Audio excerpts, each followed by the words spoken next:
To show or hide battery percentage in Samsung Galaxy S21, S21 Plus or S21 Ultra, open settings, swipe the notification panel, and then the settings icon.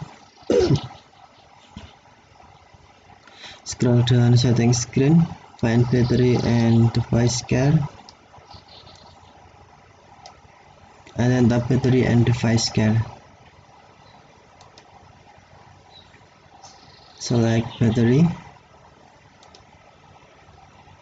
and then scroll down battery screen, tap more battery settings, and then to show battery percentage, tap show battery percentage switch until blue, or to hide, tap switch until black or until white.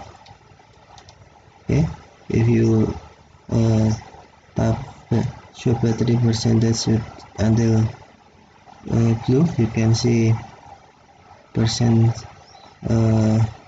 battery in here, and if tap switch until black, battery percentage was hide. Okay, thank you for watching. Have a nice day.